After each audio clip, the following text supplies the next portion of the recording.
अस्सलामुअलैकुम। Dubai UA के अंदर अगर आप लोग किसी अपने फैमिली मेंबर को या फिर फ्रेंड्स को या किसी ब्लड रिलेशन को विजिट वीज़ा पे 1 मंथ के लिए बुलाना चाहते हैं तो आप लोग किस तरह से उसका वीज़ा जो है वो आईसीपी की जो एप्लीकेशन है उससे अप्लाई कर सकते हैं। आज की वीडियो में मैं आपको यही बताऊंगा। वीडियो को आपने एंड तक देखना है और अगर आपका कोई सवाल होगा तो वो आप चैनल को सब्सक्राइब करने के बाद कमेंट्स में मुझसे पूछ सकते हैं।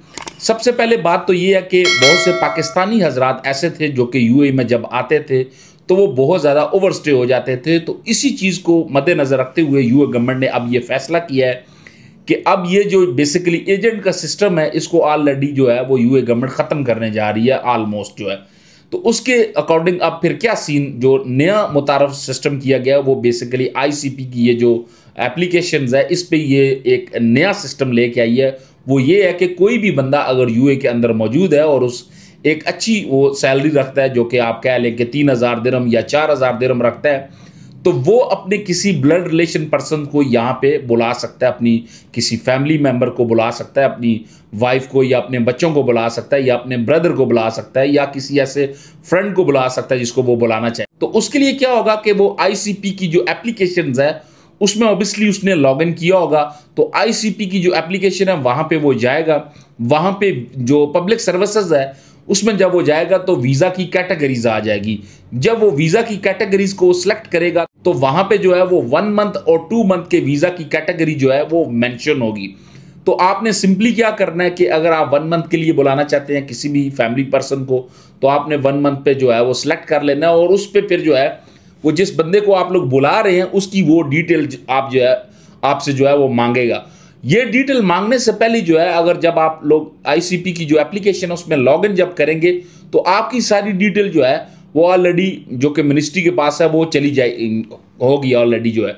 तो उस सूरत में फिर क्या होगा कि एक टाइम पे जो है वो थोड़ा सा आपका सिस्टम जो है वो स्लो होगा क्योंकि पहले आपकी डिटेल चेक की जाएगी क्या आप इस काबिल हैं कि आप किसी बंदे को यहाँ पे बुला सकते हैं। एक लिहाज से ये स्पॉन्सर टाइप ही चीज हो जाती है। तो फिर उस पर क्या होगा कि अगर आप लोग 1 मंथ के विजिट वीजा पे बुलाते हैं तो जो आपको चार्जेस आएंगे 30 डे के वीजा के वो आपको आएंगे 200 दिरहम।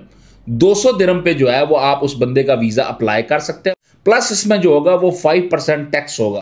तो अगर आप लोग जो है वो 60 दिन के वीजा पे उसको बुलाते हैं तो फिर आपको जो है वो 300 दिरहम जो है वो देने होंगे और प्लस फिर जो है 5% टैक्स है वो भी साथ होगा।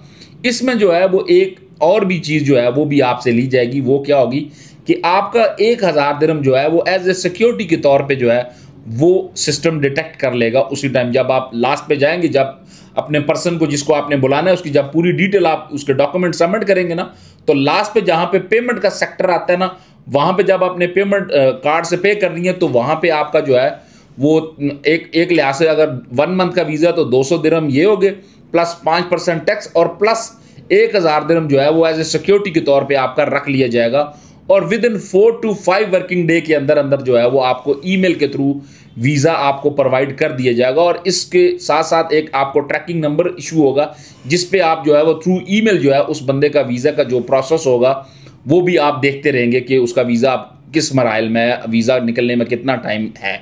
तो बेसिकली 4 से 5 दिन में जो है वो वीज़ा फाइल जो होती है आप जो सबमिट करते हैं वो एक्सेप्ट कर ली जाती है और 4 से 5 वर्किंग डे में वीज़ा प्रोवाइड कर दिया जाता है। ये बेसिकली बहुत अच्छा इनिशिएटिव है। एक लिहाज से यूए गवर्नमेंट ने खुद को इस मामले में सिक्योर किया। क्यों? क्योंकि पाकिस्तानी यहाँ पे यूए के अंदर आके बहुत सी ऐसी एक्टिविटीज़ में पड़ जाते थे जो कि अनलीगल है। तो इसी चीज़ को मद्देनज़र रखते हुए अब जो स्पॉन्सर होगा वो भी एक लिहाज से आपका रिस्पॉन्सिबल होगा। तो ये चीज़ जो है वो अच्छी है क्योंकि बहुत से जो कि अनलीगल एक्टिविटीज़ हैं वो अब यहाँ पे आप लोग नहीं आके करेंगे क्योंकि आपका जो मेन स्पॉन्सर होगा वो पर्सन होगा जो आपका वीज़ा अप्लाई कर रहा है। लाजम बात है या तो उसका साथ आपका कोई रिलेशन होगा, ब्लड रिलेशन होगा, नहीं तो फिर आपके साथ उसकी कोई दोस्ती यारी होगी। तो आप उसके ब्याह पे कोई ऐसी चीज़ यहाँ पे नहीं करेंगे, ओवरस्टे नहीं रहेंगे, कोई ऐसी एक्टिविटीज़ नहीं करेंगे जो अनलीगल होगी। तो बेसिकली इस तरह से जो है वो आप अपने किसी ब्लड रिलेशन को बुलाना चाहें तो वो आप लोग इस तरह से जो है वो आईसीपी की जो वेबसाइट है, जो आईसीपी की जो एप्लीकेशंस है उस पर वीज़ा अप्लाई करके अपने किसी ब्लड रिलेशन या फैमिली मेम्बर या दोस्त को जो है वो आप लोग बुला सकते हैं। मैंने आज की वीडियो में आपको बताया कि 1 मंथ और 2 मंथ के वीज़ा की कॉस्ट कितनी है। मैं उम्मीद करता हूँ कि इस वीडियो में आपको प्रॉपर समझ आ गई होगी। मजीद अगर आपका फिर भी किसी हवाले से कोई सवाल है तो वो आप वीडियो के नीचे कमेंट्स में मुझसे पूछ सकते हैं। वीडियो आपको पसंद आई तो वीडियो को लाइक करें, चैनल पे नए हैं तो चैनल को सब्सक्राइब जरूर करें। थैंक यू सो मच जी। अल्लाह हाफिज़।